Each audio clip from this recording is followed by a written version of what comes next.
Aquí tienes el resumen esencial sobre la crisis de libertad de expresión y derechos digitales en Uruguay. Resulta que estamos analizando unos informes que revelan cómo las autoridades uruguayas están llevando a ciudadanos a la Fiscalía por unos simples tweets, desatando una tormenta política sobre la opinión en Internet que, la verdad, te va a dejar de piedra. Primero, imagínate que ciudadanos de a pie están declarando ante la mismísima unidad de ciberdelitos. Fíjate en Antonio Romero Píriz, un profe jubilado de 74 años al que citaron este febrero de 2026, literalmente por un tuit antiguo criticando a la dictadura cubana. Y ojo, que también investigan a otros tuiteros por compartir memes bastante vulgares contra Leandro Grille, un periodista afín al gobierno. Segundo, pues claro, todo esto ha desatado una guerra de narrativas brutal. Por un lado, la oposición acusa al nuevo gobierno de izquierdas, liderado por Yamandú Orsi, de tener una deriva autoritaria para callar a los disidentes. Pero a ver, los defensores del gobierno aseguran que esto no es censura, sino que es simplemente aplicar la ley de toda la vida para frenar campañas de acoso y difamación. Finalmente, nos encontramos con una paradoja tecnológica tremenda, porque mientras el Estado gasta sus recursos persiguiendo tuiteros, resulta que sufre una crisis espectacular con hackeos masivos de identidades. Imagine waking up tomorrow morning. Okay. The sun is just coming through the blinds, you reach over to the nightstand to grab your phone, and you expect to see the usual notifications. Yeah, a couple of emails, maybe a text from a friend. Exactly. A news alert, a calendar reminder. But instead, sitting right there on your lock screen is an official digital summons from the National Police Force. Wow. That'll wake you up. Your heart rate instantly spikes. You haven't stolen a car. Right. You haven't committed fraud. You haven't been in a bar fight. But you scroll down through the formal legal jargon, and you realize you are being ordered to present yourself to a cybercrime unit for questioning. And the reason is the crazy part. Because of a meme you reposted 3 weeks ago? Yeah. Or maybe a frustrated political opinion you fired off late at night. Exactly. The state apparatus has logged it, categorized it, and is now officially pulling you into the justice system. It feels entirely surreal. It feels like a rejected draft of a cyberpunk novel. Right, but we are not talking about fiction today. No, we are not. We are talking about reality playing out right now in a nation that has historically been considered the absolute gold standard for institutional stability in Latin America. A progressive democracy. Welcome to this deep dive. Our focus today is Uruguay. And it is a profound structural crisis we're looking at. It really is. As we sit here looking at the data from early 2026, Uruguay is at the epicenter of what I would call an epistemological and legal earthquake regarding digital sovereignty. An earthquake is a good way to put it. We are watching a real-time collision between an incredibly powerful state surveillance apparatus, the unchecked influence of corporate tech monopolies, and the fundamental constitutional right of a citizen to speak their mind. And the reason we are doing this specific deep dive right now, the reason we pushed this to the front of the schedule is because we have an absolute mountain of fresh sources that we need to get through. Mountains of data. Our mission today is to focus heavily on these latest updates. We have leaked prosecutorial documents, we have direct system screenshots, and comprehensive PDF reports. Updated as recently as March 6, 2026. Exactly. This is a highly fluid, rapidly evolving situation. The rules of the digital ecosystem are being rewritten while we watch. Yeah, in real time. I've brought you all these hyper-local updates from Montevideo, and I know you've been analyzing how these specific legal battles actually serve as a massive warning sign. For the broader global digital landscape. Right. The landscape that you and I and everyone listening live in every single day. That is exactly the value of looking at this specific geography. The frictions we are observing in Uruguay right now, the paradoxes in their legal code, the intense political polarization over speech, they're functioning as a global laboratory. A testing ground. Yes. The precedents being set in these March 2026 documents are giving us a preview of the exact battles every single digital citizen is going to face, regardless of what country they live in. Okay, let's unpack this. We really need to trace how this escalated so quickly. Because it didn't happen overnight. Right, you don't just wake up one day to a society where citizens are getting police papers for tweets. There is a very specific sequence of events that brought us to these March 2026 updates. If we look back just a few months to late 2025, we find the initial flashpoint. A catalyst. Yeah. There's a journalist for the newspaper El País named Sebastián Cabrera. Okay. He published a public interest article doing exactly what an investigative reporter is supposed to do.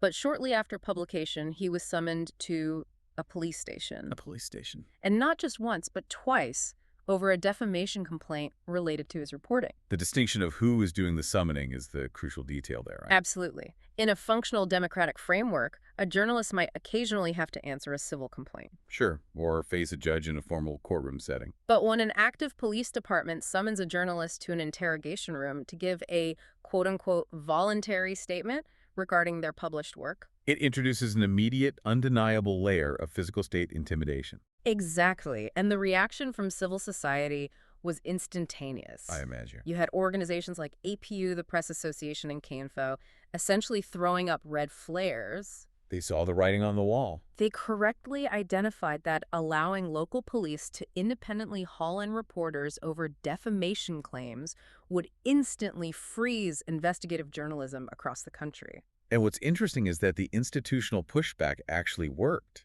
The government realized they had a PR and a constitutional nightmare on their hands. So they issued a vital update in February 2026. Right. The Ministry of the Interior released a formal directive explicitly ordering the police to stop taking these voluntary statements in cases involving journalists. If a politician or a public figure felt insulted or defamed by a reporter, the police were ordered to bypass the precinct entirely And refer the complaint straight to the Fiscalia of the prosecutor's office. It was a structural safeguard to get the police out of the newsroom. It was a necessary firewall. Yeah. But this is exactly where the narrative takes a sharp turn into the crisis we are looking at today. Because while the professional, credentialed journalists received that institutional shield, the underlying legal mechanism of criminal defamation didn't go away. No, the state simply redirected it. The heat shifted. Yeah. The latest documents show that the ordinary citizen, the everyday person listening to this right now, scrolling through their timeline, is now the one absorbing the impact. Without the backing of a national press association. Exactly. Individual social media users are now receiving direct, formal summonses from the Fiscalia for their online comments. The battlefield expanded from the professional press to the entire digital public square. And the most prominent manifestation of this shift, the case that has completely polarized the country in these early months of 2026, revolves around a figure named Leandro Grill. Let's really look at the Grill case because it perfectly encapsulates how messy and vitriolic this has become. For those who aren't familiar with the Uruguayan media landscape, Leandro Grill is a highly visible, left-leaning journalist and commentator. He's a prominent voice at Carsi Creatus. And he hosts Legitimate Defensa. He is not someone who shies away from a fight. No, he frequently targets right-wing figures. He is deeply vocal about international conflicts, and he has a massive, highly engaged audience online. He is a very intentional provocateur in the political space, which is entirely his right. And it is worth noting that he is intimately familiar with the legal boundaries of speech. Right. Back in 2021, a right-wing deputy actually filed a criminal complaint against Grill for defamation. Over comments Grill made regarding the COVID-19 vaccine. But in that instance, the prosecutor ultimately requested the case be dismissed, and a judge absolved him. So he has previously relied on the legal system to vindicate his right to speak aggressively about public figures. But right now, when the updates rolling in through February and March 2026, the entire dynamic is inverted. The Fiscalia General de la Nación, specifically the sixth turn in Montevideo, is actively issuing citations to individual users for posts that target Grill. And we have to be very clear about what these posts actually are. We aren't talking about a 500-word essay critiquing his stance on the Venezuelan economy. No. We are talking about a coordinated barrage of highly vulgar troll memes. The primary catalyst is a specific phrase. Goyo Alvarez se cogió a la mama de Leandro Grille.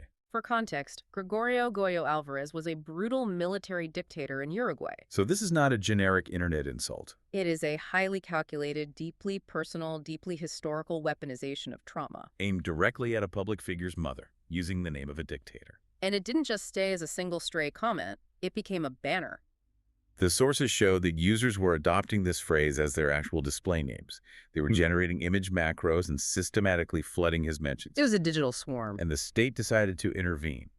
We have documentation of an account with the handle at Felipeville 26158, an account that literally used that phrase as its display name, being served with an official police document. On February 20th, they posted a photo of a citation ordering them to appear at the Fiscalia. A few days later, another right-wing commentator at Faccio e Pico posts a photo of his own citation. The state actively started hunting down the nodes of this digital swarm.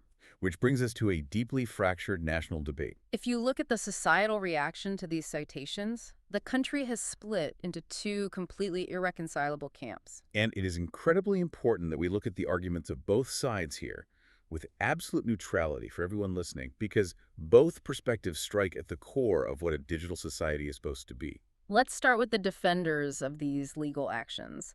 If I am looking at this from their perspective, I am looking at a coordinated campaign of psychological harassment. Right. If a mob of anonymous avatars decides to relentlessly spam the timeline of a public figure with graphic, vulgar insults about their mother and a historical dictator, that ceases to be political discourse. The defenders are arguing that this is textbook targeted harassment. Exactly. The defenders maintain that the state has a moral and legal obligation to protect citizens from what they classify as discurso de odio, hate speech. They argue that freedom of expression is not an absolute right to run a malicious, coordinated campaign designed to degrade and terrorize an individual and their family. From their viewpoint, the state is simply executing routine, established legal mechanisms to maintain a baseline of civilized public discourse. They reject the idea that holding serial defamers accountable is somehow authoritarian. And they bring up a very strong point regarding institutional continuity, don't they? They do. The defenders are incredibly quick to point out the hypocrisy of the critics. Because they note that the exact same defamation statutes, utilizing the exact same legal citations, were heavily utilized under the previous right-wing administration of Luis Lacalle. They argue that the legal architecture hasn't changed. The only thing that has changed is the political affiliation of the people complaining. To the defenders, applying the law equally to internet trolls is the definition of a functioning justice system. But if we pivot and look at the critics' perspective, the narrative is vastly different. And historically terrifying for the people living there. The critics look at the ruling Frente Amplio government, which won the 2024 election under Yamandu Orsi, and they see what they call a subtle authoritarian drift. They view this as a systematic campaign of political persecution disguised as civility laws. The critics point to the ideological alignments of the ruling coalition and claim the government is importing Cuba-style repression to silence digital dissent. You see terms like Falcon Verde being heavily circulated online. The Green Falcon. For anyone unfamiliar with South American history, that is not a casual metaphor. No, the green Ford Falcon was the vehicle notoriously used by death squads and military dictatorships during the 1970s and 80s to abduct and disappear political dissidents. By invoking that imagery, the critics are equating a digital summons over a meme to the prelude of actual state terror. They are arguing that when the state apparatus, the police, the cybercrime units, the prosecutors can be mobilized to seize devices and interrogate citizens over a crude joke, the line between protecting a citizen and repressing a populace has been crossed. They argue that a meme, no matter how vulgar or offensive, is fundamentally an expression of political contempt. And criminalizing contempt is the first step toward criminalizing opposition. It puts you, the listener, in a fascinating philosophical bind. Where do you draw the line? On one hand, you have the undeniable psychological violence of a coordinated hate mob. On the other, you have the profound chilling effect of state police knocking on doors over internet posts. How does a democracy balance the right to be free from harassment with the right to mock the powerful? And that balance completely shatters when we look at the most detailed and, frankly, the most alarming update from our March 6th, 2026 document stack. The Leandro Grill case involves highly vulgar personal attacks. But the case of Antonio Romero Perez is entirely different. And it shows how wide this dragnet has truly become. The Perez file. This is the case that bridges the digital ether and physical reality. Let's introduce him. Antonio Romero Perez is 74 years old. He is a retired professor, a graduate of the local Teachers Institute. But his political history is what makes this so complex.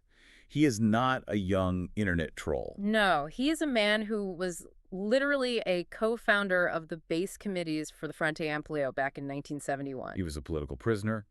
He was exiled during the military dictatorship. He has lived through actual physical state repression.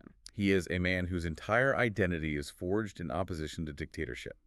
He left the Frente Amplio in 1980, eventually writing a book called Los Hombres, Grises the Gray Men, detailing his ideological split. Today, he operates under the handle at Romero Perez. He calls himself an Oriental Republicano.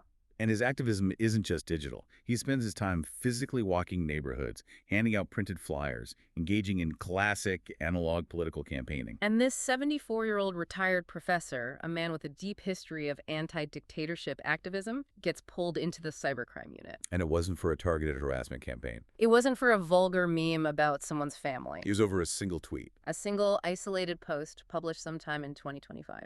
In this post, he levied a criticism against a foreign government. He referred to the Cuban regime as the Tirania Castrista, the Castro tyranny. Let me stop you there, because the mechanics of this are vital. He tweets a political opinion about Cuba. The Uruguayan state didn't spontaneously decide to investigate him for that. Right. Who initiated the legal action? Militants belonging to the Communist Party of Uruguay, the PCU, saw the post. They took offense to his characterization of the Cuban government. And they utilized the state apparatus by filing a formal denunciation against him for defamation or injury before the specialized cybercrime unit. They leveraged domestic cybercrime laws to penalize a criticism of a foreign state. And the state actually acted on it. On February 18th, 2026, he is issued a citation. He is ordered to appear at the cybercrime section of the police, not the prosecutor's office, the police. And when he gets there, according to his own public statements, they start interrogating him about the underlying motivations of his publications. They are questioning a 74-year-old man about why he dislikes the Frente Amplio and why he criticizes Cuba. Which is the exact definition of an ideological interrogation. It moves entirely past the realm of adjudicating a specific defamation claim and enters the territory of policing political thought. What's fascinating here is the phenomenon of the invisible tweet. Yes, this is the most fascinating strategic element of the whole file. So this case goes massively viral.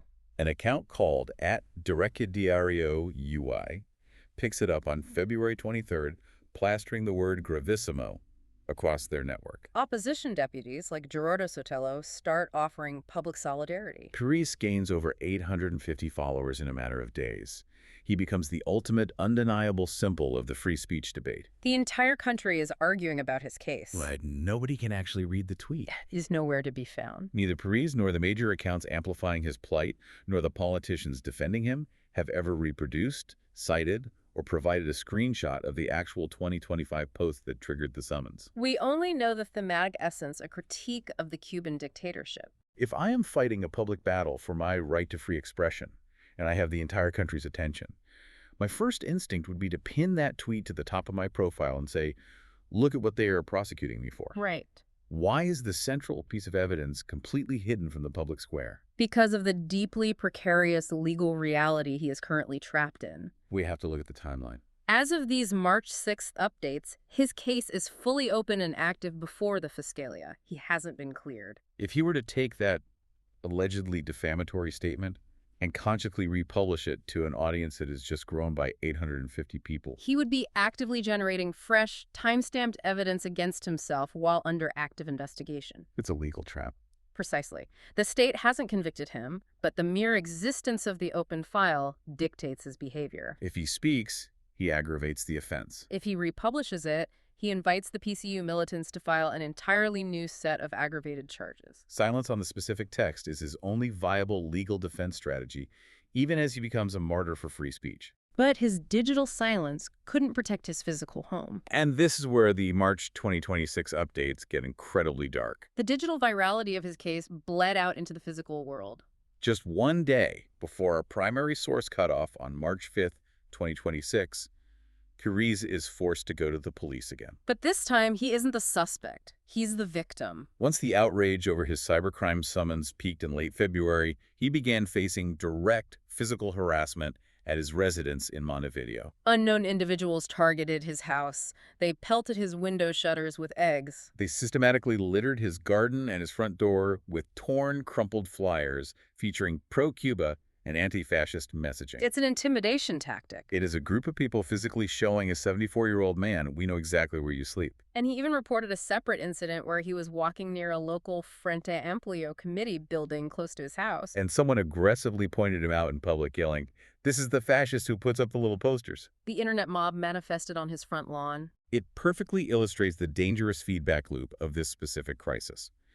You have a state legal action that triggers intense online virality. That digital virality acts as a beacon, which then triggers physical world retaliation. Now, to maintain absolute accuracy regarding the current legal landscape as of March 2026, neither Perez nor Grill's detractors have been arrested. There are no mass incarcerations over tweets. There are no financial fines levied yet. These are all technically Comparecencia's formal legal requirements to simply appear and give a statement. But I'd argue that's missing the point. If you receive a document requiring you to sit in a police cybercrime unit to explain a tweet, the process itself is the punishment. The human rights advocates looking at this are screaming that this environment fundamentally violates Article 29 of the Uruguayan Constitution, which guarantees freedom of expression. If you know that criticizing a foreign government or mocking a politician might result in police officers questioning you about your political motivations, And then an anonymous mob egging your house, you are going to self-censor. You are going to delete your drafts. the chilling effect is profound. But to truly grasp why the average Uruguayan citizen feels so overwhelmingly intimidated by a simple comparecencia, we have to pull the camera back. We have to look at the machinery operating quietly in the background. The fear isn't just about a single police interview. It's about the massive structural asymmetry of risk between the citizen and the state. The asymmetry of risk. I want to spend a lot of time on this because the sources we have detailing the state's technical capabilities are staggering. The Uruguayan state has spent years and millions of dollars building a highly sophisticated, deeply invasive surveillance apparatus that looks inward at its own people. But at the exact same time, it has proven catastrophically incompetent at protecting those very same people from external digital threats. The state demands total visibility into your life, but offers you zero defense when a foreign actor breaks down your digital door. And the crown jewel of that inward-looking visibility is a telecommunications interception system known as El Guardian the Guardian. Reading the documentation on El Guardian feels like reading a script for a dystopian thriller. This isn't just a couple of guys with headphones tapping a phone line. This is a massive, centralized intelligence vacuum. It was originally purchased in deep secrecy between 2013 and 2015 from a Brazilian firm called Digitro. But the focus of our current updates centers on the massive upgrade it received in 2022. The state injected another $1.1 million into the system to exponentially expand its dragnet. Let's quantify that dragnet. Yeah. The sources indicate that at any given moment, El Guardian can simultaneously monitor 800 mobile phone lines, 200 landlines, and 100 specific social media or email accounts.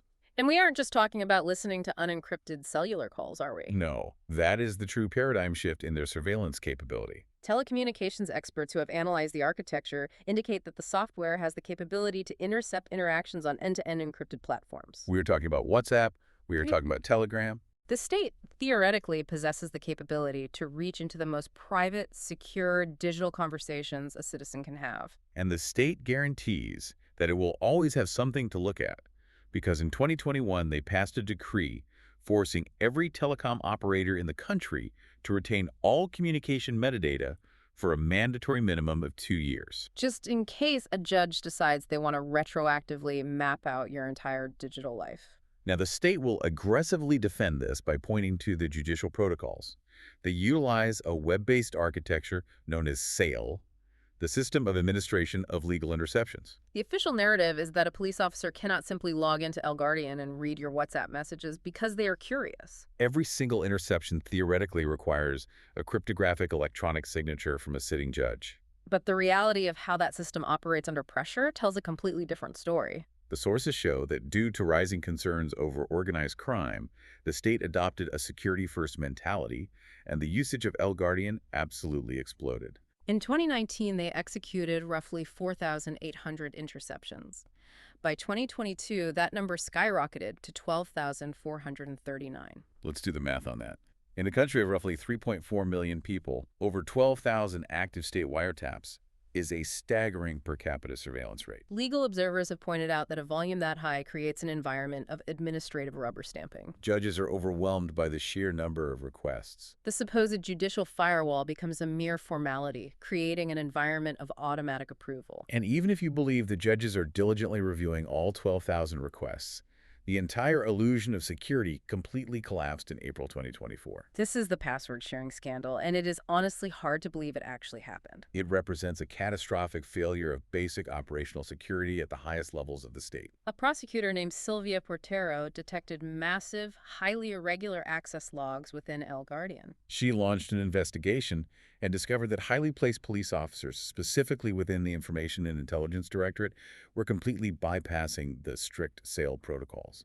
How are they bypassing this million-dollar, cryptographically secured intelligence vault? By borrowing passwords. It is genuinely absurd. You have a state system capable of cracking encrypted messaging and monitoring 800 people simultaneously, and the officers are literally just sharing their login credentials with each other like it's a family Netflix account. They were using the unique credentials of their colleagues, and in some cases their direct superiors, to log in without authorization. And this wasn't harmless administrative overlap. The investigation revealed that two specific officers, Silkar Lara and Walter Amarin, utilized these shared passwords to illicitly download highly sensitive audio recordings. Recordings related to a historic political assassination case from 1978 known as the Poisoned Wines case. They're casually downloading historic assassination evidence using a buddy's password. How far did this rot go? Did they isolate the breach? The opposite.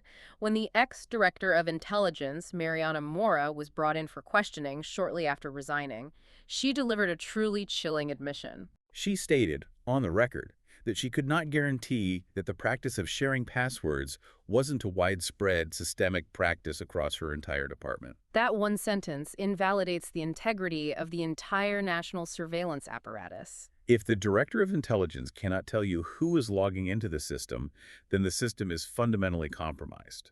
But the way the state reacted when this leaked to the public is what truly terrified the freedom of expression advocates. Because the state didn't dismantle the system. They turned it on the person who exposed them. The journalist who broke the story about the irregular accesses was Eduardo Preve. Instead of fixing their internal security, the state subjected Preve to an illicit police surveillance operation. They actively compiled intelligence reports on his social media activity, they mapped out his family ties, and they executed a coordinated effort designed entirely to unmask his confidential journalistic sources. It's the ultimate betrayal of public trust. The very tool that the government justified by saying, we need this to fight drug cartels and organized crime, was instantaneously pivoted to spy on a journalist who exposed police incompetence. It got so bad that the Minister of the Interior, Nicholas Martinelli, had to be hauled before Parliament to explain it. If you are a citizen watching this unfold, you see a state that is deeply uncomfortably obsessed with watching you. But that obsession with internal control completely masks a terrifying vulnerability to the outside world. This is the second half of the asymmetry of risk. This is the national cyber debt. Uruguay spent years aggressively positioning itself as the premier digital hub of the region. They landed an $850 million hyperscale data center partnership with Google. They digitized massive swaths of government services. They rapidly expanded their digital attack surface. But they forgot to hire anyone to guard the perimeter. Exactly. They invested in the infrastructure but neglected the human capital. As of 2024, industry reports indicated the country was suffering a critical shortage of at least 600 trained cybersecurity professionals. And when you leave the doors unlocked, people walk in. The numbers from 2024 are mind-blowing. The country suffered over 14,000 successful security incidents in a single year. If you break that down, that is a significant, measurable cyber attack hitting Uruguayan infrastructure every 30 minutes. And we aren't talking about teenagers defacing a local municipal website. We are talking about devastating state-level compromises. The absolute clearest warning sign came in 2021 with the breach of the Ministry of Defense. This is a scenario that should keep national security officials awake at night. A hostile actor targets the Naval Forces servers. They don't use a highly sophisticated zero-day exploit. They use a ransomware variant known as RAM, delivered via a standard spam email. And it works. It worked flawlessly.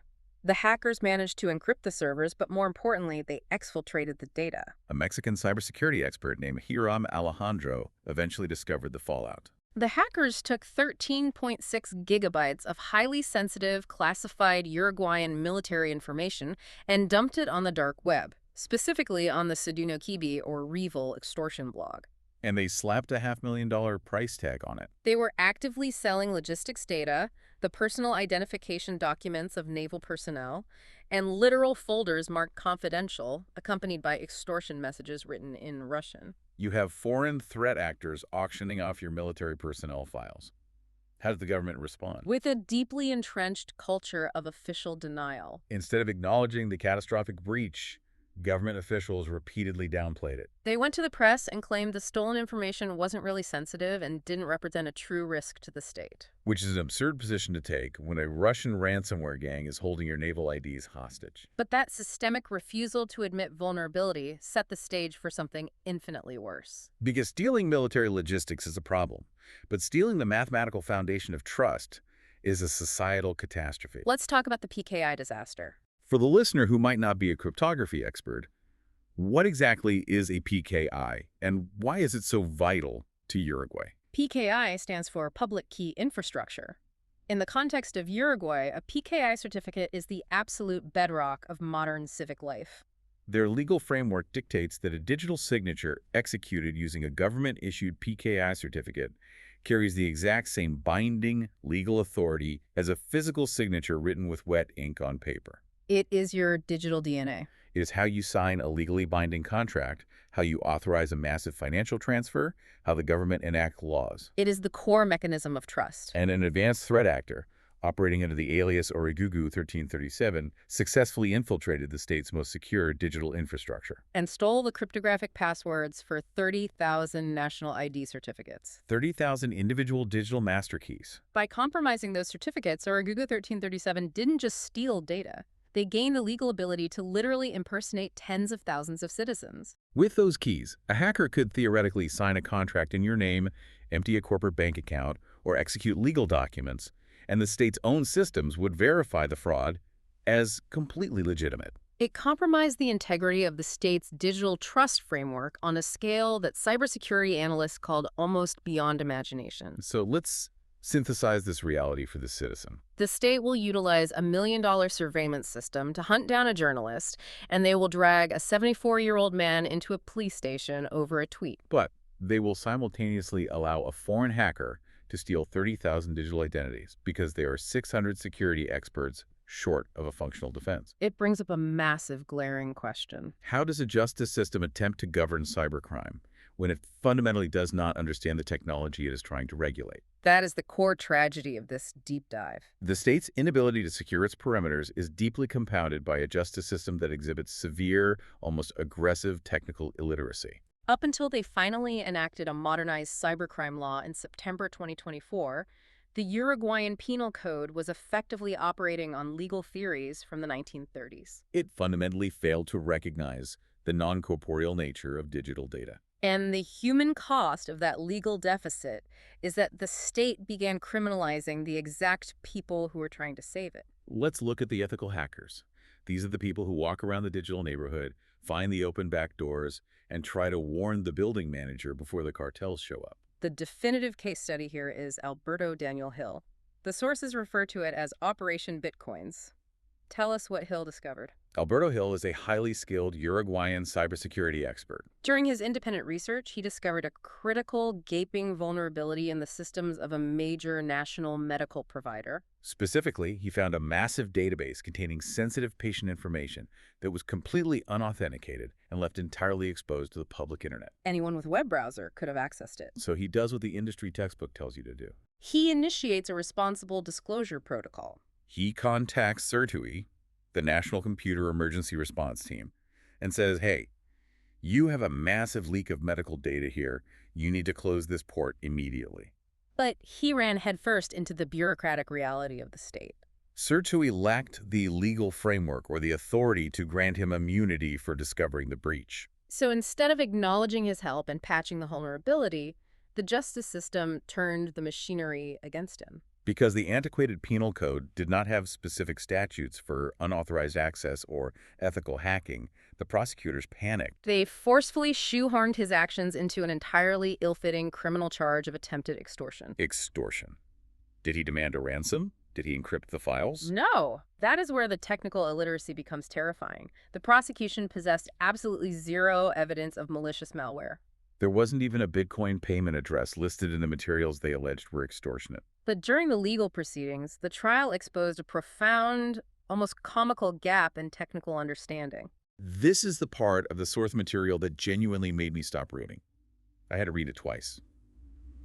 A sitting judge actually ordered Hill to be placed in preventive detention. Based on what logic? The judge formally reasoned that because Hill possessed advanced computer knowledge, he might somehow possess the ability to mentally alter the digital evidence that was currently being stored at Interpol headquarters. Mentally alter evidence. They literally put a man in a cage because they thought he was a digital Jedi. They believed he could use telepathy to beam a signal into Interpol's servers and rewrite the hard drives with his mind. If it wasn't destroying a man's life, it would be a comedy sketch. But the consequences were entirely real and deeply traumatic. The state's forensic negligence was absolute. During the raid on his home, authorities confiscated his devices. But instead of placing them in Faraday bags and securing them, they left the computers powered on and connected to external networks for a full week, completely destroying any viable chain of custody protocols. Hard drives were tossed unsecured on the floor. And they broke them, didn't they? Under extreme psychological duress, which included explicit threats from Interpol agents that they would arrest members of his family if he didn't cooperate, Hill was coerced into signing a confession. He spent 8 agonizing months in unjust imprisonment. 8 months in a cell because a judge thought he had superpowers, all because he tried to warn them about a medical leak. And what happens to the official record when he finally gets out? He discovers the phenomenon of the digital black hole. His official case files, the records that would prove the state's gross incompetence, had simply vanished from the systems. It is a documented tactic to shield state negligence from public accountability. The sources draw a direct parallel to the erased police files of a man named Brandon Beek in California. The state makes its mistakes disappear. And we have to recognize that this criminalization of help is not strictly limited to Uruguay. This is a regional pathology. It absolutely is. The sources explicitly mirror this dynamic with events in neighboring Argentina. Focusing on a hacktivist operating under the pseudonym gov.eth, which is linked to the Ethereum blockchain. In late 2024, gov.eth executed a series of high-profile cyber attacks against Argentine digital infrastructure, targeting the National Registry and the Buenos Aires City Police. But his motivation wasn't purely financial, was it? No, the authorities labeled him a standard cybercriminal, but gov.eth publicly maintained that he was exposing severe governmental negligence. And the connection back to our deep dive is that in verifiable correspondence with Alberto Hill, gov.eth explicitly linked his ideological actions to the fate of another hacker known as Vlad. Vlad was arrested in Uruguay in 2024 and faced years in prison under the exact same draconian data violation laws. The systemic paradox is glaringly obvious. When the state aggressively prosecutes the individuals who expose the vulnerabilities, the state ensures that those vulnerabilities remain unpatched and ripe for exploitation by actual malicious actors. So we've established that the domestic state is legally incompetent at protecting you, and they will throw you in prison if you attempt to fix the locks yourself. But what happens when the threat isn't a hacker, but a multi-billion-dollar foreign technology corporation? Where does a citizen turn when their rights are violated by Silicon Valley? They fall directly into the sovereignty gap. And to understand how impossibly wide this gap has become, we have to look at a precedent-setting investigation from 2017 involving a journalism outlet called Sudestada. The Fabian Werner case. I want to tell this story because it perfectly illustrates the absolute powerlessness of local courts against global tech monopolies. Set the scene for us regarding this investigation. In June 2017, an investigative journalist named Fabian Werner published a highly sensitive, deeply researched piece titled Uruguayan Law Firm Link is Strengthened in the Plot of Spanish Corruption. He built this investigation on revelations stemming from the Panama Papers. It was a dense, factual unschooling of a massive money laundering and tax evasion network that directly connected Spanish political corruption to legal entities operating out of Montevideo. It was following the money. It examined how public funds were embezzled from Madrid's public water company, Canal de Isabel II, and it implicated major figures like Ignacio Gonzalez and Edmundo Rodriguez Sobrino. But crucially, it named the local players in Uruguay who were facilitating it. Yes, Werner explicitly named the Uruguayan law firm Algorta and Asociados and a company called Igmasa Management, which was operated by an Andorran lawyer named Ignasi Maestre. The investigation meticulously laid out how these entities created complex shell companies used exclusively for money laundering and evading taxes. It was the highest tier of public interest journalism, shedding light on how local infrastructure enabled global corruption. The article lives online for 4 years. But then, in November 2021, the tech giant steps into the ring. Google sends a notification to Sudestada. What did they do? Google informed the outlet that their investigation had been unilaterally de-indexed and removed from all search results across European territories. Google justified this erasure by invoking the GDPR, the European General Data Protection Regulation. They were complying with a right-to-be-forgotten request initiated by one of the Spanish citizens involved in the corruption scandal. And shortly after that, a second related article was targeted for removal, this time utilizing the U.S. Digital Millennium Copyright Act, the DMCA. Let's pause and chew on the philosophical implications of that. You have a foreign corporation, Google, utilizing a European privacy law to actively erase Uruguayan journalism about international corruption. That is a staggering overreach of corporate power. A politician in Spain can effectively censor a newspaper in Montevideo because a tech company in California decides to comply with an EU regulation. How did the Uruguayan judicial system respond to this? Sudestada fought back. They filed an amparo action, a specific legal mechanism designed to protect constitutional rights against Google within the Uruguayan courts. Their legal argument was brilliant and structurally sound. They argued that Uruguay is governed by the Inter-American Human Rights Framework, which explicitly does not recognize the European concept of the right to be forgotten. The Inter-American system views that right as a dangerous tool that inherently facilitates the censorship of public figures and historical truth. So they essentially told the judge, you cannot let Google enforce an EU law in our country that violates our own human rights treaties. Did the judges disagree with that philosophy? The tragedy is that the judges never even reached the merits of the philosophical argument. They refused to engage with it. Both the first instance civil court and the Civil Court of Appeals rejected Sudestada's case on a pure technicality. They ruled that because Google LLC was not legally, physically domiciled within Uruguay, the local courts had no jurisdiction over them. They just threw their hands up. The appellate court reasoned that because the de-indexing technically only occurred on servers located in Europe, no verifiable, legally actionable harm had occurred strictly within the geographic borders of Uruguayan territory. They completely ignored an amicus brief submitted by a massive regional freedom of expression network, dismissing it with a patronizing 3-word procedural stamp. Téngase presente, bear it in mind. That ruling sends a terrifying message to every single citizen in the country. It essentially broadcasts, if a tech monopoly decides to erase your history, destroy your business, or silence your journalism, our national courts are powerless to help you. It grants unaccountable, foreign-domiciled corporations unilateral, unchallenged authority over what information Uruguayan citizens are allowed to access and share. Which brings us to the ultimate, most sophisticated update from our entire source stack. When domestic courts admit they are paralyzed, citizens are forced to innovate. And in February 2026, we witnessed a masterclass in jurisdictional warfare. This is the maneuver I call the tricontinental pincer. This is genuinely my favorite part of the deep dive. It reads like a legal heist movie. It involves an American actress, a hacked Facebook account, and an ethical hacker in Montevideo using international law to break a corporate algorithm. Walk us through exactly what happened to Nicole Eggert. Nicole Eggert is an American actress. She had her verified Meta account, her primary Facebook presence, subjected to a highly sophisticated hostile takeover.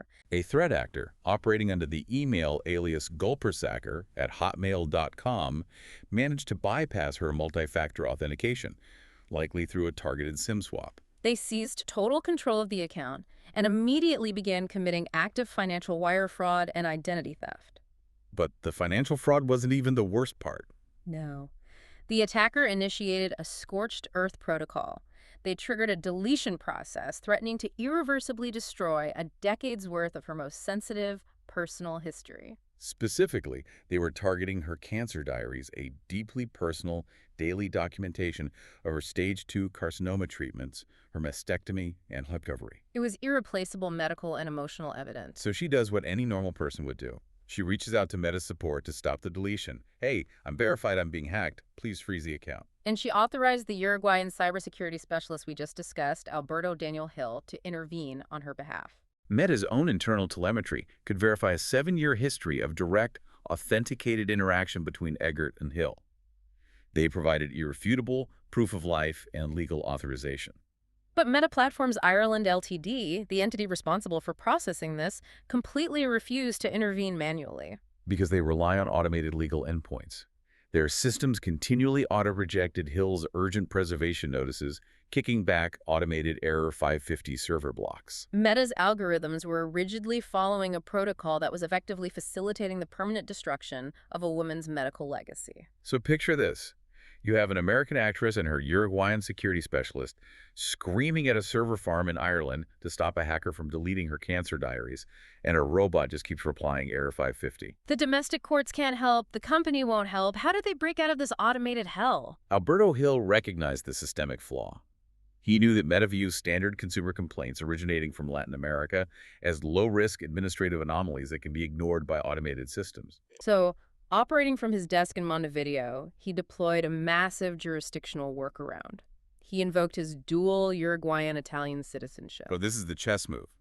He actively drags the European Union into the fight. He attempted to violently shift the legal battlefield. He moved it from a polite, administrative privacy dispute into the realm of international criminal law. Initially, it failed. The Irish Data Protection Commission, which is Meta's lead regulator in the EU, tried to dismiss the complaint. An official named Donald Leahy argued that under GDPR Article 3.2, jurisdiction is based strictly on the physical residency of the data subject at the time of processing. Since Eggert was in the U.S. and Hill was physically in Uruguay, Leahy claimed Hill's Italian citizenship was legally irrelevant. But then the hacker makes a fatal, arrogant mistake. Yes. On February 16, 2026, the hacker, feeling untouchable, initiated a hostile voice call via Messenger directly to Hill's personal device. Why is that called a turning point? Because that single, specific action allowed the defense to pivot their entire strategy. It was no longer a civil complaint about a data breach. It was a report of active, ongoing criminal conduct. That phone call legally constituted cyberstalking under Article 612b of the Italian Penal Code and aggravated impersonation under Article 494.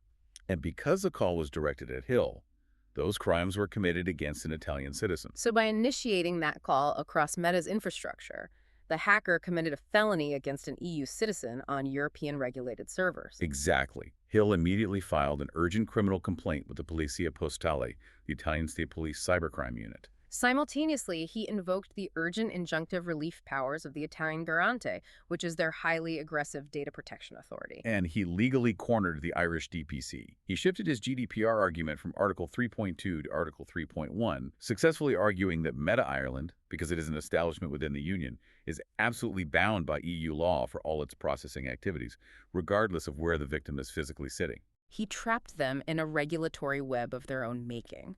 And what did the Italians do?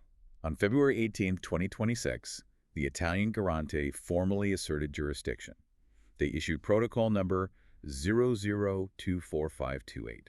This document was the ultimate leverage. It served as binding, undeniable legal proof of a state-level investigation into cyberstalking and the potential spoliation of vital medical evidence. A compliance collision. Precisely. Meta Platforms Ireland could comfortably ignore an automated email from Uruguay, but they absolutely could not ignore a formal criminal subpoena from the Italian State Police regarding an active felony facilitated on their servers against an EU citizen. If Meta failed to execute a global session kill to stop the act of stalking, they would transition from a passive platform to an entity liable for aiding and abetting a crime, while simultaneously facing fines from the Italian Garante that could reach up to 4% of their entire global revenue. Faced with the threat of international criminal liability and massive EU fines, Meta's Special Operations team finally bypassed their automated systems.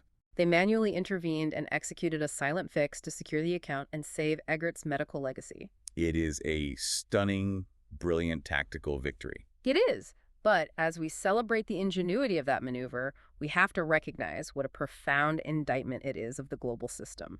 A citizen should not be required to orchestrate a tricontinental legal pincer movement, leveraging obscure clauses of Italian penal codes and European data laws, just to get a multi-billion-dollar tech company to stop a crime from happening on its platform. Which brings us to the structural solution. Uruguay recognizes that the current dynamic is unsustainable. You cannot rely on every citizen being a dual national cybersecurity expert.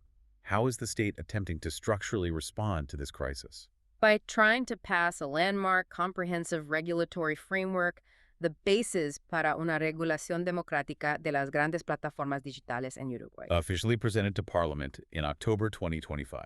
The bases proposal. Let's really dig into the legislative horizon here, because this is how a country attempts to claw back its sovereignty. What is this proposal actually trying to achieve? This proposal was drafted collaboratively by prominent digital rights organizations, specifically Observacom and DataSoc, and it carries the backing of UNESCO. It seeks to directly address the profound, paralyzing power asymmetry between global tech conglomerates and the sovereign nation-state. And it's important to note how it diverges from previous efforts. It deliberately avoids direct economic or labor regulations, like the July 2025 Law 20.396 that established protections for gig workers on apps. Instead, the bases focus exclusively on the democratic governance of the digital square, the protection of human rights, and forcing structural accountability onto the platforms themselves. Our source documents outline 7 core pillars of this framework. Let's break those down, because they are essentially a blueprint for how to tame a tech monopoly. What is the first pillar? The first pillar is the establishment of democratic limits on how platforms moderate content. It aims to shift the power of deciding what speech is acceptable from opaque corporate boardrooms in California back to democratically accountable institutions. The second pillar is algorithmic transparency. Which is huge. They are demanding that platforms open the black box and reveal the internal algorithms that dictate content visibility, specifically targeting the insidious practice of shadow banning, where a user's content is suppressed without their knowledge. The third pillar is a guarantee of due process. It mandates that if a platform removes your content or bans your account, they must provide a transparent, human-reviewed appeal mechanism. You cannot just be subjected to an automated Error 550 block with no recourse. And the fourth pillar seems directly aimed at fixing the nightmare of the pseudo-stata precedent. Yes, national jurisdictional access. This is perhaps the most legally contentious pillar. It explicitly ensures that Uruguayan users have the right to seek redress against tech companies within national courts. It demands that companies like Google or Meta submit to local jurisdiction if they want to operate in the country, ensuring citizens aren't forced to navigate foreign legal systems just to protect their rights. What are the final 3 pillars? The fifth is asymmetric regulation. This means that monopolistic, highly dominant entities bear a significantly higher burden of compliance and transparency than smaller domestic startups. The sixth is the creation of independent regulatory institutions to actually conduct the algorithmic audits and enforce compliance. And the final pillar is promoting regional harmonization across all of Latin America, creating a unified legal bloc to prevent tech giants from exploiting fragmented country-by-country laws. It is an incredibly ambitious framework, but as with every single topic in this deep dive, the proposal is facing intense, deeply polarized opposition. There is a fierce linguistic and philosophical battle over what this law actually represents to the public. It is a rhetorical inversion of censorship. Conservative political factions aligned with heavy lobbying from the tech industry deploy the term censorship to delegitimize the entire regulatory effort. They argue that any state intervention, any attempt to regulate how platforms operate, equates to state control over free speech. They paint it as the government trying to dictate the timeline. But the human rights advocates pushing the bases argue the exact opposite reality. They do. The advocates maintain that the bases are, in fact, the ultimate anti-censorship tool. They rely strictly on the UNESCO standard, which dictates regulating the processes of the platforms, never the content itself. The state is not trying to dictate what political opinions can be said. Instead, the state is trying to prevent unaccountable foreign domiciled corporations from acting as arbitrary private censors over the Uruguayan public sphere. So if we pull all of this together, what does this actually mean for the listener? We started this deep dive looking at an invisible, unreleased tweet from 2025 that somehow triggered real-world eggs being thrown at a 74-year-old retired professor's house in March 2026. We explored the terrifying weaponization of a $1.1 million surveillance system called El Guardian and the absurd, tragic imprisonment of an ethical hacker who's treated like a telepathic criminal. And we saw how a brilliant, desperate tricontinental pincer maneuver had to utilize Italian penal codes to fight off Meta's automated algorithms. Uruguay is currently serving as a perfect, highly pressurized microcosm for the frictions of the modern digital age. It vividly demonstrates exactly what happens when legacy legal frameworks and antiquated 20th century penal codes attempt to govern a hyper-accelerated, borderless digital reality. We are watching a state that is dangerously vulnerable to external threats, as evidenced by the catastrophic PKI breach, yet becoming increasingly uncomfortably intrusive domestically. The ultimate trajectory of their digital democracy, and by extension, ours, depends entirely on their ability to pass comprehensive platform regulations that mandate corporate transparency without enabling state-sponsored censorship. And their willingness to subject their own surveillance tools to intense, unyielding democratic oversight. And for you, listening to this right now, this matters directly to your life. The boundaries of your digital existence, what you are allowed to say on a timeline, who is actively watching you say it, and who is profiting from the data you generate are being actively rewritten in real time. Whether you are living in Montevideo or Milan or Miami, the legal battles being fought in these March 2026 documents are coming to a server and potentially a police precinct near you. It raises a profound, overarching question about the fundamental nature of our future digital rights. Exactly. I want to leave you with a final thought to mull over as you go about your day. If our digital identities, our most intimate medical records, and the very public squares where we debate our politics are governed by a chaotic, overlapping patchwork of foreign privacy laws, automated corporate algorithms that can't be reasoned with, and severely outdated local penal codes, who actually owns your right to speak and exist online. Thank you for joining us on this custom-tailored deep dive. Keep questioning the digital world around you. We'll see you next time. Bienvenidos a El Debate, nuestro espacio para el análisis riguroso y la confrontación de ideas sobre las cuestiones más complejas de nuestro tiempo. Hoy nos centramos en una cuestión que, está marcando verdaderamente la agenda pública. Hablamos de la profunda crisis de derechos digitales y libertad de expresión que atraviesa Uruguay en este primer trimestre de 2026. Una crisis que, desde luego, no ha dejado indiferente a nadie. Exacto. Bajo la reciente administración del presidente Yamandu Orsi, del Frente Amplio, hemos visto una ola de citaciones judiciales a ciudadanos por sus publicaciones en la red social X, y esto ha fracturado por completo la opinión pública. Así que la pregunta central que estructura nuestro análisis hoy es la siguiente. ¿Representan estas acciones de la Fiscalía una deriva autoritaria que busca silenciar la disidencia política o son, por el contrario, un mecanismo legítimo y necesario del Estado de Derecho para exigir responsabilidad legal ante la difamación sistemática y el acoso organizado? Es una dicotomía fascinante. Y muy, muy peligrosa, si me permites el apunte. Desde luego, y precisamente por eso este debate surge del examen exhaustivo de documentos legales, reportes de libertad de prensa, recientes debates parlamentarios y, por supuesto, los testimonios directos de los involucrados allí en Uruguay. Para establecer los parámetros de nuestra discusión desde el inicio, yo defenderé que estas citaciones y las nuevas normativas representan un esfuerzo legítimo para democratizar las plataformas y frenar la difamación. Mientras que yo argumentaré que estas acciones evidencian una peligrosa deriva autoritaria y un uso excesivo del aparato estatal para intimidar la crítica política. Es un placer estar aquí para desgranar un tema de tal gravedad. El placer es mío. Bien, si te parece, comencemos sentando las bases de nuestras posturas. Desde mi perspectiva, el punto de partida es que la libertad de expresión, incluso en su concepción más amplia y garantista, jamás ha equivalido a impunidad para el acoso o la injuria. Un Estado de Derecho tiene la obligación ineludible de proteger el debate público de la degradación absoluta. A ver, nadie defiende el acoso, pero cuando hablamos de libertad de expresión frente a la intervención del Estado, debemos comprender el grave efecto escalofriante que sufren los ciudadanos cuando el aparato estatal utiliza sus recursos policiales contra la opinión política. Ya, pero es que no hablamos de simple opinión política. Tomemos el caso del periodista de izquierda Leandro Grill. No estamos hablando de críticas a sus editoriales o a su postura sobre el Frente Amplio. Grill fue víctima de una campaña de acoso coordinada y profundamente personal, donde múltiples cuentas utilizaron referencias vulgares al dictador Goyo Álvarez para atacar directamente a su familia, específicamente a su madre. Las citaciones emitidas por la Fiscalía del Sexto Turno no constituyen censura previa, son sencillamente la aplicación estricta de la ley vigente ante denuncias de particulares. Lo siento, pero simplemente no me lo creo. Déjame decirte por qué considero que esa distinción entre acoso y debate político se está utilizando de forma espuria.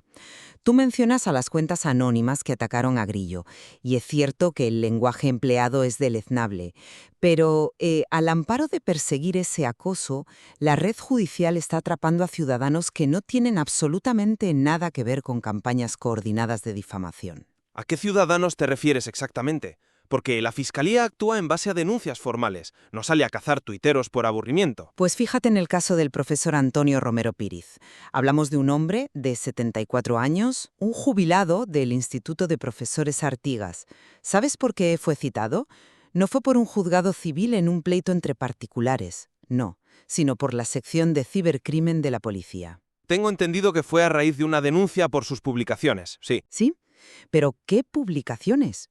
Un tuit, un simple mensaje publicado en 2025 donde criticaba abiertamente a la dictadura cubana. Bastó una denuncia de militantes del Partido Comunista del Uruguay para que toda la maquinaria estatal se pusiera en marcha contra él. Someter a un ciudadano de 74 años a un proceso judicial con interrogatorios policiales sobre sus motivaciones ideológicas por expresar una opinión geopolítica es francamente alarmante. Ese es un punto interesante, aunque yo lo enfocaría de otra manera. Las audiencias preliminares, que es a lo que se enfrentó este profesor, no son condenas. Son sencillamente el mecanismo que tiene el sistema para dirimir si hay caso o no. Esta exposición pública derivó en agresiones físicas contra su domicilio. Le lanzaron huevos, le rasgaron panfletos en la puerta de su casa. Esto evidencia que el sistema penal está siendo instrumentalizado para silenciar voces opositoras. Hay una asimetría de poder inaceptable entre el Estado y el individuo. La herramienta legal, tipificada como difamación o injuria, se está usando con fines puramente ideológicos. Entiendo la preocupación por la asimetría, pero la noción de que Uruguay está, digamos, importando tácticas represivas para castigar la disidencia ignora la continuidad institucional del país. Es fundamental recordar que este tipo de citaciones por difamación en redes sociales no son un invento de la administración de Yamandu Orsi. Se emitieron frecuentemente bajo la administración anterior de Luis Lacalle Pou. La ley es exactamente la misma. Que la ley sea la misma no significa que su aplicación actual no tenga un sesgo evidente.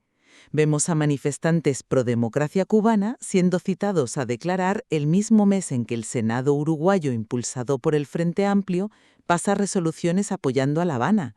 La narrativa del acoso se desmorona ahí. No estoy de acuerdo en que se desmorone. Lo que ha cambiado en estos últimos años es la amplificación de la histeria en las plataformas y el nivel de virulencia.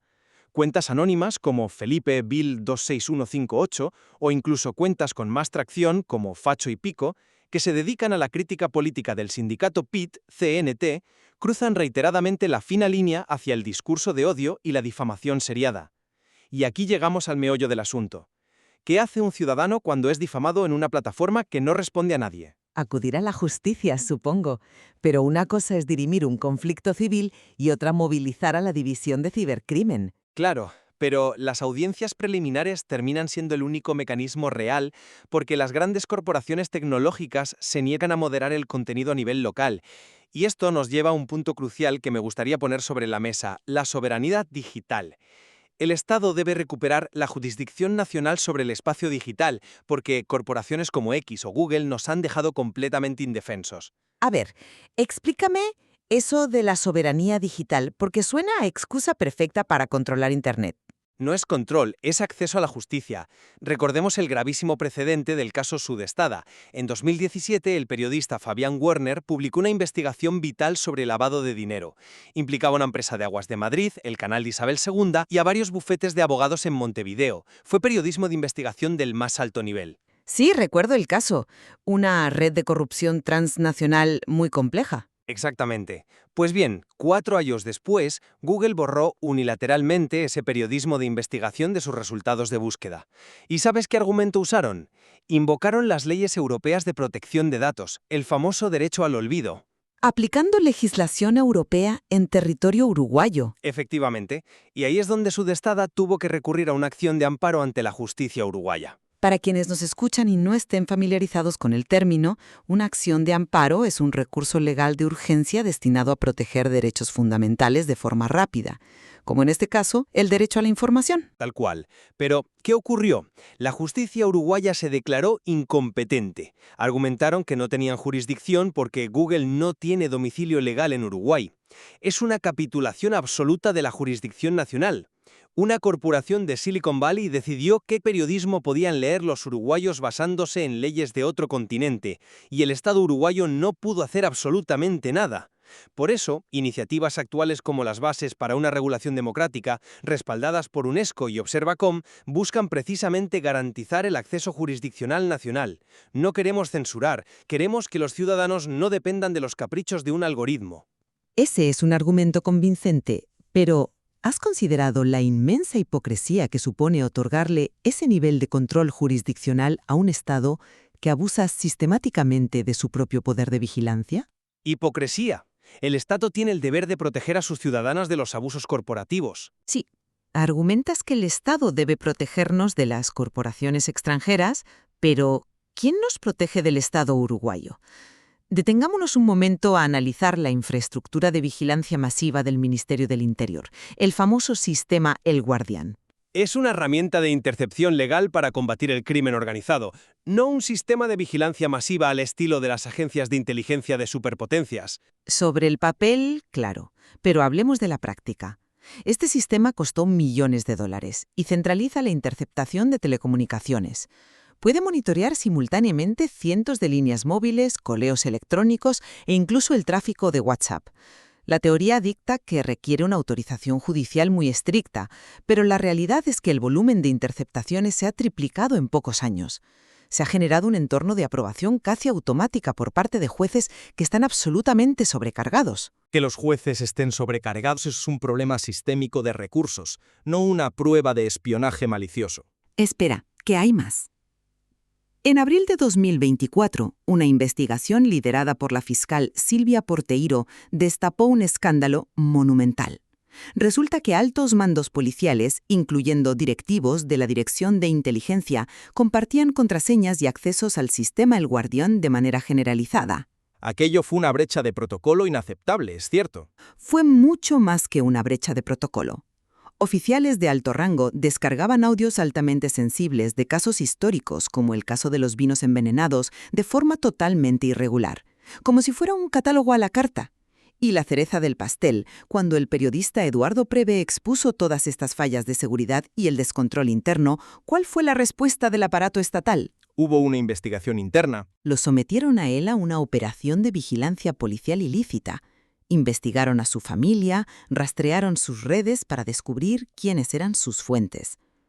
Un Estado que espía a la prensa investigativa cuando destapa sus vergüenzas y que ni siquiera puede controlar a sus propios agentes de inteligencia, no tiene ninguna legitimidad moral, ni mucho menos institucional, para erigirse como el árbitro de la verdad o el regulador del debate en las redes sociales. Entiendo por qué piensas eso, pero permíteme darte una perspectiva diferente sobre el papel del Estado. Ojo, no te voy a negar que el escándalo de las contraseñas en El Guardián y el seguimiento ilícito al periodista Eduardo Preve son gravísimos. Son fallos institucionales que requieren una depuración interna implacable. Te lo concedo sin reservas. Existe en Uruguay una enorme deuda cibernética nacional. Una deuda que pagan los ciudadanos con su privacidad. Pero la ineptitud técnica o administrativa de ciertos sectores del Ministerio del Interior no invalida la obligación constitucional del Estado de mediar en los conflictos de derechos entre ciudadanos. El Estado no pierde su legitimidad para investigar una denuncia por difamación solo por el hecho de tener vulnerabilidades informáticas. Precisamente para atajar estos problemas, el Parlamento promulgó recientemente la Ley 20.327 sobre ciberdelitos. Una ley que llega tarde y mal. Llega para modernizar un código penal que estaba efectivamente anclado en el siglo pasado. El Estado intenta adaptarse. El problema radica en que, mientras esperamos que la infraestructura estatal alcance los estándares internacionales de ciberseguridad, no podemos cruzarnos de brazos y permitir que el espacio público digital se convierta en la ley del más fuerte. No podemos abandonar la regulación ciudadana y dejar a la gente a merced del acoso solo porque el Estado aún esté perfeccionando sus propios sistemas de control interno. El problema no es que el Estado esté perfeccionando sus sistemas. El problema es el analfabetismo judicial crónico que castiga a los ciudadanos éticos mientras premia, por inacción, a los verdaderos criminales. Llamarlo analfabetismo judicial me pareció una exageración retórica. ¿Te parece una exageración? Hablemos de las prioridades de la Fiscalía en materia de ciberseguridad. Mientras la unidad de cibercrimen dedica sus limitados recursos a citar a un profesor de 74 años por un tuit sobre Cuba, ignoran amenazas críticas. Fíjate en el infame caso del hacker ético uruguayo Alberto Daniel Gil, la conocida Operación Bitcoins. Aquel caso fue sumamente polémico, lo admito. Fue un desastre absoluto. Hill descubrió vulnerabilidades críticas en un proveedor médico nacional. Hablamos de una base de datos con información sensible de pacientes expuesta a Internet público. Él hizo lo correcto. Siguiendo todos los protocolos éticos, reportó el fallo al equipo de respuesta a emergencias informáticas del Estado, el CERTUI. Y la respuesta de la policía no fue la adecuada. Hubo un malentendido enorme sobre sus intenciones. Un malentendido. Fue arrestado en su casa y procesado por intento de extorsión, basándose en evidencia técnica insostenible. Fue sometido a prisión preventiva. Y aquí viene lo del analfabetismo judicial. El nivel de ignorancia técnica fue tal que un juez justificó mantenerlo en prisión argumentando que, por sus altos conocimientos informáticos, Hill podría alterar mentalmente la evidencia que estaba almacenada en los ordenadores de la sede de Interpol. Bueno, esa declaración específica del juez fue un error de formulación lamentable. Dijo que podía alterar un disco duro con la mente. Y durante el allanamiento, la policía dejó sus discos duros tirados por el suelo de su casa y sus dispositivos conectados a Internet durante una semana, violando por completo cualquier cadena de custodia básica. Hill pasó 8 meses encarcelado injustamente. Y fíjate en el contraste. Mientras el Estado persigue a tuiteros jubilados y encarcela hackers éticos que intentan ayudar a asegurar la infraestructura de salud, el país sufre un ataque cibernético serio cada 30 minutos. La ciberseguridad es un reto global, no solo de Uruguay. Pero la incompetencia local tiene consecuencias reales. Toda esta falta de preparación culminó en el cataclísmico robo de 30.000 certificados de identidad digital, la infraestructura de clave pública o PKI, por parte de un actor malicioso conocido como Origegu 1337. Un hackeo muy sofisticado. ¿Sofisticado o no? Esos certificados son la llave maestra digital de los ciudadanos. Tienen un valor legal idéntico a una firma manuscrita. Quien los tenga puede firmar contratos, autorizar transferencias, suplantar identidades al más alto nivel. La Fiscalía se obsesiona con el ruido político en las redes porque es incapaz de comprender y mucho menos detener el verdadero crimen digital que está desangrando la soberanía del país. Los errores garrafales cometidos en el caso de Alberto Hill evidencian sin duda una alarmante falta de capacitación técnica en algunos sectores del ámbito judicial. Eso no te lo discuto en absoluto, y es algo que el nuevo marco legal de la Ley 20.327 intenta subsanar paulatinamente mediante la especialización de magistrados. Va a hacer falta mucha especialización para revertir ese daño. Sin embargo, la existencia de crímenes informáticos de altísima complejidad, como el devastador ataque a la infraestructura PKI que mencionas, no exime a las autoridades de atender las denuncias del día a día presentadas por los ciudadanos. Pero demuestra que las prioridades están completamente invertidas. Discrepo. Si un individuo acude a la Fiscalía argumentando que su honor y el de su familia están siendo vulnerados sistemáticamente en Internet, el fiscal tiene el deber ineludible de investigar.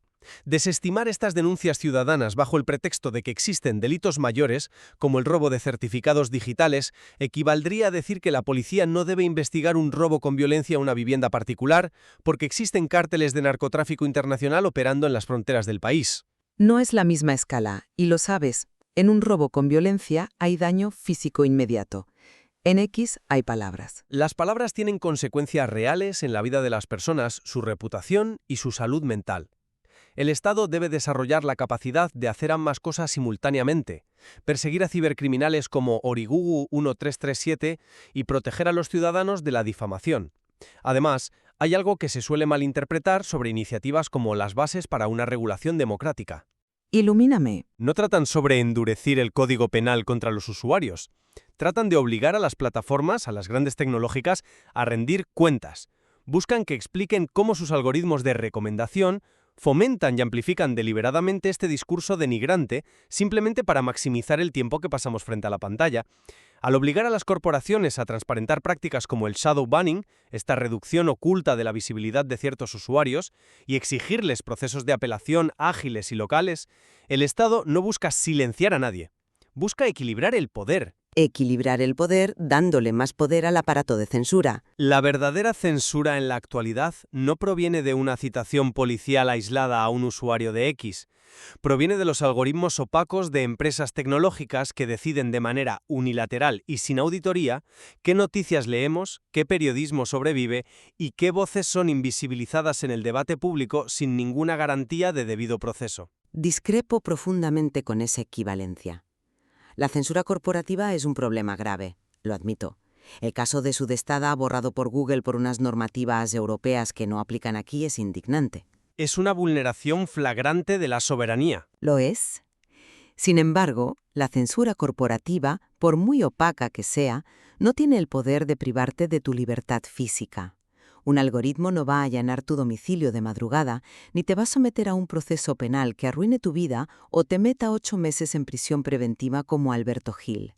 El monopolio de la violencia legítima sigue estando, exclusiva y afortunadamente, en manos del Estado. Por eso mismo, el Estado debe intervenir para proteger a los más vulnerables en el ecosistema digital. Pero cuando ese mismo Estado, que ha demostrado ser técnicamente inepto e institucionalmente proclive al espionaje político interno con herramientas como el Guardián, asume el rol de árbitro absoluto del discurso bajo el pretexto de combatir la difamación, el riesgo para la democracia es exponencialmente mayor. Insistes en ver mala fe donde hay aplicación de la ley. Es que la judicialización de las opiniones políticas no es un simple daño colateral en la búsqueda de un debate público más limpio.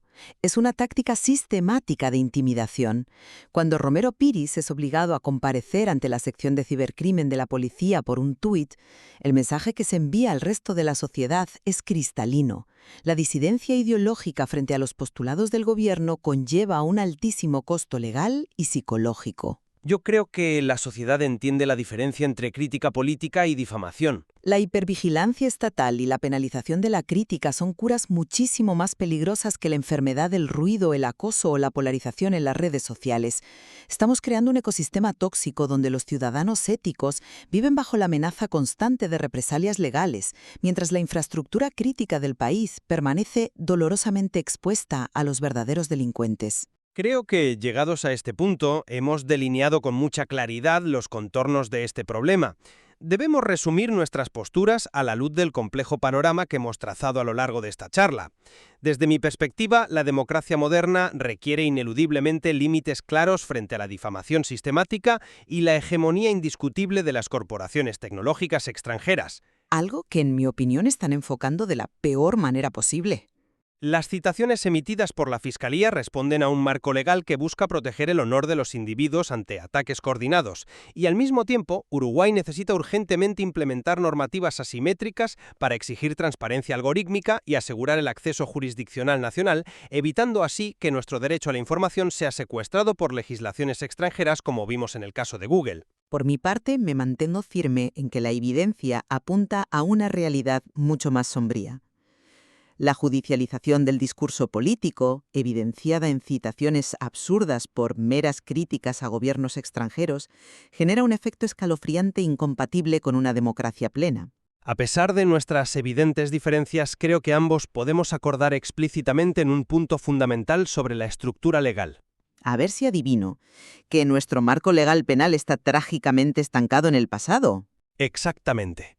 Es a todas luces inadecuado para manejar la tremenda complejidad de la era digital y la velocidad a la que mutan estas plataformas. Totalmente de acuerdo.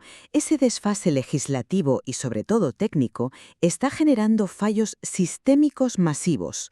Por un lado, el Estado fracasa estrepitosamente en la protección de la infraestructura de datos críticos de la nación frente a hackers reales, y por el otro se muestra absolutamente torpe e invasivo a la hora de garantizar los derechos fundamentales y la privacidad de los ciudadanos de a pie. Es evidente que analizar esta constante fricción entre la libertad de expresión ciudadana y la indispensable necesidad de mantener la soberanía del Estado en la era digital es de un inmenso valor intelectual. Casos como la censura impuesta por corporaciones tecnológicas, el espionaje gubernamental injustificado y la profunda polarización política que fragmenta hoy a la opinión pública en Uruguay ofrecen muchísimo material para seguir explorando. Son ventanas que nos permiten entender las fragilidades y los enormes retos a los que se enfrentan todas las democracias modernas. Sin duda, hay mucha más profundidad en este material de la que podemos abarcar hoy. especialmente en cómo las jurisdicciones transnacionales chocarán cada vez más con las realidades y legislaciones locales.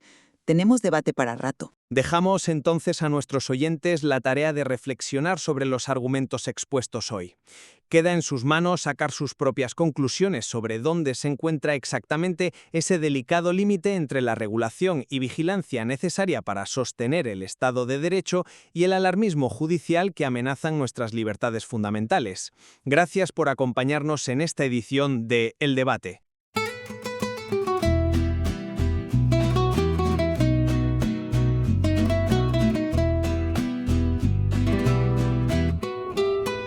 Febrero del 26, un tuit te puede costar una cita en fiscalía, a ciberdelitos vas a declarar.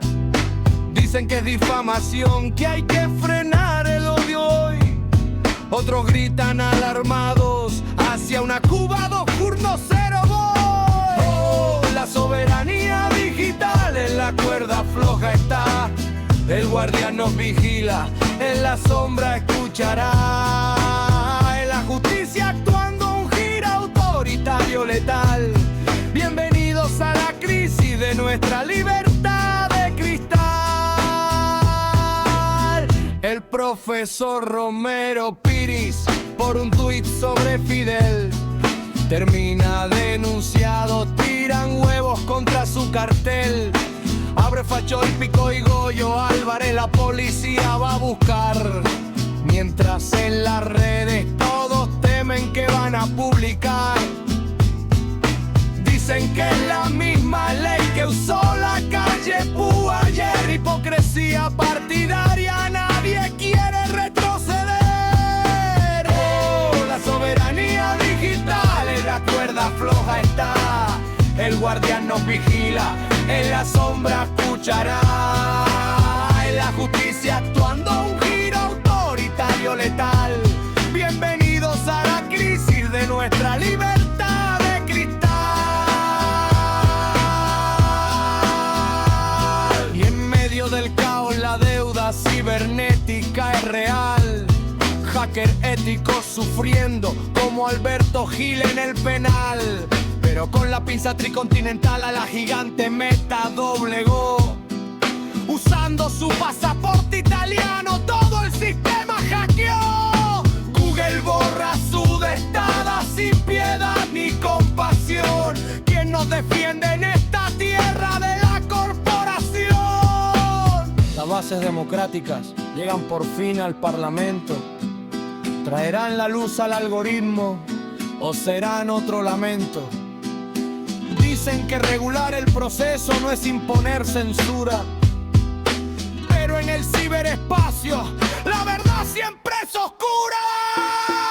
Protege el diálogo, mantén viva tu voz.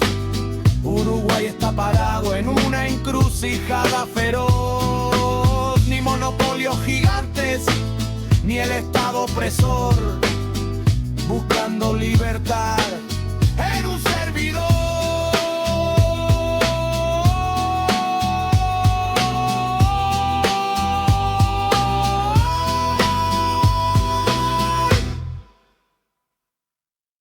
Digitales.